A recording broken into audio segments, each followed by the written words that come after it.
Hello everyone, once again welcome back to my YouTube channel. ഇന്നത്തെ വീഡിയോയിലൂടെ നിങ്ങളുമായി share ചെയ്യാൻ പോകുന്നത് നിങ്ങളുടെ ലൈഫിൽ നിങ്ങൾക്ക് അനുയോജ്യമല്ല അല്ലെങ്കിൽ വർക്കൗട്ട് ആകില്ല, ശരിയാവാൻ പോകുന്നില്ല എന്നൊക്കെ തോന്നുന്ന റിലേഷൻഷിപ്പിൽ നിന്നും ഡിറ്റാച്ച്ഡ് ആകണമെന്നുണ്ടെങ്കിൽ മസ്റ്റായിട്ട് ഫോളോ ചെയ്യേണ്ട 3 കാര്യങ്ങളാണ് പറയുന്നത്. ഇങ്ങനെ നമുക്ക് റിലേഷൻഷിപ്പിൽ നിന്ന് അല്ലെങ്കിൽ നമ്മുടെ ലൈഫിലുള്ള ഒരു വ്യക്തിയിൽ നിന്നും ഡിറ്റാച്ച്ഡ് ആകണം എന്നുണ്ടെങ്കിൽ അവരുമായിട്ടുള്ള ഇമോഷണലി ഡിറ്റാച്ച്മെന്റ് അല്ലെങ്കിൽ ഇമോഷണലി നമുക്ക് ഡിറ്റാച്ച് ആകാൻ സാധിക്കണം. സോ മസ്റ്റായിട്ട് ഫോളോ ചെയ്യേണ്ട 3 കാര്യങ്ങൾ നോക്കാം. ഒന്ന്, നിങ്ങൾ ഇപ്പോഴും അവരെക്കുറിച്ച് കൺസേൺഡ് ആണ്, അല്ലെങ്കിൽ അവർ ചെയ്യുന്ന കാര്യങ്ങളൊക്കെ എനിക്ക് ഇമ്പോർട്ടൻ്റ് ആണ്, അല്ലെങ്കിൽ അതെന്നെ ബാധിക്കുന്നുണ്ട്, അല്ലെങ്കിൽ ദാറ്റ്സ് മൈ ബിസിനസ് എന്നൊക്കെ ഉള്ള ഒരു ആറ്റിറ്റ്യൂഡിലാണ് മുന്നോട്ട് പോകുന്നത് എന്നുണ്ടെങ്കിൽ സ്വാഭാവികമായിട്ടും അവിടെ നിങ്ങൾക്ക് ഡിറ്റാച്ച്ഡ് ആവുക എന്ന് പറയുന്നത് ബുദ്ധിമുട്ടായിരിക്കും. ബിക്കോസ് നിങ്ങൾ ഇപ്പോഴും അതിനെക്കുറിച്ച് അല്ലെങ്കിൽ അവരെക്കുറിച്ച് ആ റിലേഷൻഷിപ്പിനെ കുറിച്ച് കൺസേൺഡ് ആണ്.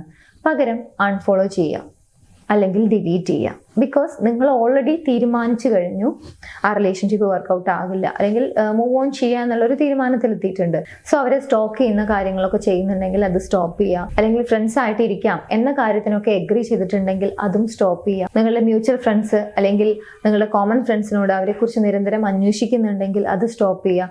അവരുടെ സോഷ്യൽ മീഡിയാസിൽ അവരുടെ സ്റ്റോറി, അവരുടെ സ്റ്റാറ്റസ് ഇങ്ങനെയുള്ള കാര്യങ്ങളൊക്കെ നോക്കിയിരിക്കുന്നുണ്ടെങ്കിൽ അതെല്ലാം സ്റ്റോപ്പ് ചെയ്യുക. ചുരുക്കം പറഞ്ഞു കഴിഞ്ഞാൽ അവരുടെ പുറകെ പോയി അവരെ ചേസ് ചെയ്യുന്ന ഒരു കാര്യം നിങ്ങൾ ചെയ്യുന്നുണ്ടെങ്കിൽ അതാണ് നിങ്ങൾക്ക് അവരിൽ നിന്നും ഇമോഷണലി ഡിറ്റാച്ച്ഡ് ആകണമെന്നുണ്ടെങ്കിൽ ആദ്യം ചെയ്യേണ്ട കാര്യം. ഇനി സെക്കൻഡ് പോയിന്റ് നോക്കുന്നതിന് മുൻപായി, നിങ്ങൾ മാനിഫെസ്റ്റേഷനിലൊക്കെ വിശ്വസിക്കുന്ന ഒരു വ്യക്തിയാണ്, നിങ്ങൾക്ക് റിലേഷൻഷിപ്പ് റിലേറ്റഡ് ആയിട്ടുള്ള ഇഷ്യൂസ് ഫേസ് ചെയ്യുന്നുണ്ടെങ്കിൽ അതിനൊരു പ്രോപ്പർ സൊല്യൂഷൻ വേണം, ഗൈഡൻസ് വേണം, ആ ഇഷ്യൂ സോൾവ് ചെയ്യണം എന്നൊക്കെ ആഗ്രഹിക്കുന്നുണ്ടെങ്കിൽ സപ്പോർട്ടിന് വേണ്ടി നിങ്ങൾക്ക് സ്ക്രീനിൽ കാണുന്ന നമ്പറിലേക്ക് വാട്സപ്പ് ചെയ്യാവുന്നതാണ്. സോ ആവശ്യമുള്ള ആളുകൾ കോൺടാക്ട് ചെയ്യാം. Second one, fill the void completely. നിങ്ങൾക്കിപ്പോൾ മേ ബി ഒരു എംപ്റ്റി ആയിട്ടുള്ള ഒരു സ്കെഡ്യൂൾ മൈൻഡ് ആയിരിക്കും. അതായത് പ്രത്യേകിച്ച് ഒന്നും ഉണ്ടായിരിക്കില്ല മൈൻഡിൽ. എന്ത് ചെയ്യണം, എങ്ങനെ ചെയ്യണം, അല്ലെങ്കിൽ എവിടെ തുടങ്ങണം, അങ്ങനെയുള്ള ഒരു കാര്യത്തിനെ കുറിച്ചിട്ട് ചിന്തിക്കുന്ന സമയത്ത് ഒരു ശൂന്യതയാണ് അനുഭവപ്പെടുന്നത് എന്നുണ്ടെങ്കിൽ അത് ഫില്ലപ്പ് ചെയ്യാൻ വേണ്ടിയിട്ട് ശ്രമിക്കുക. പക്ഷേ മറ്റൊരു പേഴ്സൺ അല്ലെങ്കിൽ പെട്ടെന്ന് മറ്റൊരു റിലേഷൻഷിപ്പിലേക്ക് എടുത്ത് ചാടിക്കൊണ്ടാവരുത്. പകരം നിങ്ങൾക്ക് യൂസ്ഫുൾ ആകുന്ന, നിങ്ങളെ സന്തോഷിപ്പിക്കുന്ന നിങ്ങളുടെ ലൈഫിലെ മറ്റു കാര്യങ്ങൾ ഉണ്ടായിരിക്കും. അങ്ങനെയുള്ള നിങ്ങൾക്ക് യൂസ്ഫുൾ ആവുന്ന ഒരു കാര്യം സെലക്ട് ചെയ്യുക, നിങ്ങളെ ഹാപ്പി ആക്കുന്ന ഒരു കാര്യം സെലക്ട് ചെയ്യുക. ഫോർ എക്സാമ്പിൾ, ഒരുപാട് നാളായിട്ട് ചെയ്യണമെന്ന് ആഗ്രഹിക്കുന്ന എന്തെങ്കിലും പ്രോജക്റ്റോ അങ്ങനെ എന്തെങ്കിലും ഉണ്ടെങ്കിൽ അതിന് വേണ്ടിയിട്ട് ടൈം കണ്ടെത്തുക. നിങ്ങളുടെ ഫാമിലി അല്ലെങ്കിൽ ഫ്രണ്ട്സുമായിട്ട് കൂടുതൽ ടൈം സ്പെൻഡ് ചെയ്യാൻ വേണ്ടിയിട്ട് ശ്രമിക്കുക.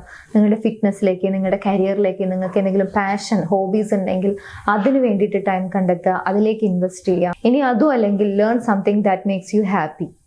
സോ ഇങ്ങനെ നിങ്ങൾക്ക് യൂസ്ഫുൾ ആകുന്ന, നിങ്ങളെ ഹാപ്പി ആക്കുന്ന എന്തെങ്കിലും കാര്യം വെച്ചുകൊണ്ട് ആ ഒരു എംപ്റ്റി ഫീൽ ഉണ്ടെങ്കിൽ അത് ഫില്ലപ്പ് ചെയ്യുക. അങ്ങനെയാവുന്ന സമയത്ത് നിങ്ങൾക്ക് ഓവർ തിങ്ക്ഡ് ആവാതെ നിങ്ങളെ സേവ് ചെയ്യാനും സാധിക്കും. ഇനി മൂന്നാമത്തെ ഒരു പോയിന്റ് ആണ്, നിങ്ങൾ എപ്പോഴും അവരെക്കുറിച്ച് അല്ലെങ്കിൽ ആ റിലേഷൻഷിപ്പിനെ കുറിച്ച് മറ്റുള്ള ആളുകളോട് സംസാരിക്കുന്നുണ്ടെങ്കിൽ അത് സ്റ്റോപ്പ് ചെയ്യുക.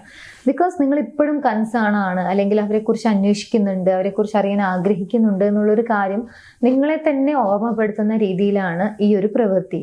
സോ ഡിറ്റാച്ച്ഡ് ആകാനാണ് ആഗ്രഹിക്കുന്നത് എന്നുണ്ടെങ്കിൽ നിങ്ങളുടെ ലൈഫിലേക്ക് കോൺസെൻട്രേറ്റ് ചെയ്ത് അതുമായിട്ട് മുന്നോട്ട് പോകാൻ വേണ്ടിയിട്ട് ശ്രമിക്കുക. ഇതിനർത്ഥം അവരെക്കുറിച്ച് ഒട്ടും ചിന്തിക്കാനോ അല്ലെങ്കിൽ അവരുടെ പേര് പറയാനോ അങ്ങനെ പാടില്ല എന്നുള്ളതല്ല. പകരം ആ ഒരു മൊമെന്റിൽ തന്നെ അല്ലെങ്കിൽ അവരിൽ തന്നെ ആ ഒരു മെമ്മറീസിൽ തന്നെ സ്റ്റക്ക് ആവരുത് എന്നുള്ളത് മാത്രമാണ്. നമുക്ക് ആ ഒരു ഇമോഷൻ അല്ലെങ്കിൽ ആ റിലേഷൻഷിപ്പിലായിരിക്കുന്ന സമയത്ത് അല്ലെങ്കിൽ അവരെക്കുറിച്ച് ഒന്ന് ഓർക്കുന്ന സമയത്ത് നിങ്ങൾക്ക് ഉണ്ടാകുന്ന ഒരു ഇമോഷൻ ഉണ്ടായിരിക്കും. അത് നിങ്ങൾക്ക് ഫീൽ ചെയ്യാനുള്ള കംപ്ലീറ്റ് ആയിട്ടുള്ള ഒരു കാര്യമുണ്ട്. പക്ഷേ അതിൽ തന്നെ സ്റ്റക്ക് ആവുകയാണെങ്കിൽ നമ്മുടെ പ്രസന്റ് ലൈഫ് സ്പോയിൽ ആകും. സോ നിങ്ങൾക്ക് ഇമോഷണലി അവരിൽ നിന്ന് ഡിറ്റാച്ച്ഡ് ആകാനും സാധിക്കില്ല. സോ അത് ഹീൽ ചെയ്യുന്നതിന് വേണ്ടിയിട്ടുള്ള ഒരു പ്രോസസ്സാണ്, അല്ലെങ്കിൽ നിങ്ങൾ ആ ഒരു പ്രോസസ്സിലൂടെ കടന്നു പോവുകയാണ് എന്നുള്ള രീതിയിൽ അതിനെ എടുക്കുക ആൻഡ് ബാക്ക് ടു പ്രസന്റ്. ഈ 3 കാര്യങ്ങൾ നിങ്ങൾ കുറച്ച് കോൺഷ്യസ് ആയി ശ്രദ്ധിച്ച് ചെയ്യുകയാണെങ്കിൽ തീർച്ചയായിട്ടും ഇമോഷണലി ഡിറ്റാച്ച്ഡ് ആകണം എന്ന് ആഗ്രഹിക്കുന്നുണ്ടെങ്കിൽ നിങ്ങൾക്ക് പോസിബിൾ ആകും. ഈ വീഡിയോ നിങ്ങൾക്ക് യൂസ്ഫുൾ ആണെങ്കിൽ മറ്റുള്ള ആളുകളിലേക്ക് ഷെയർ ചെയ്ത് കൊടുക്കാൻ മറക്കരുത്. എൻ്റെ യൂട്യൂബ് ചാനൽ നിങ്ങൾ ആദ്യമായാണ് കാണുന്നത് എന്നുണ്ടെങ്കിൽ, പുതിയ വീഡിയോസ് കാണാൻ താല്പര്യമുണ്ടെങ്കിൽ ചാനൽ സബ്സ്ക്രൈബ് ചെയ്യാനും മറക്കരുത്. മറ്റൊരു വീഡിയോയിൽ കാണാം. താങ്ക്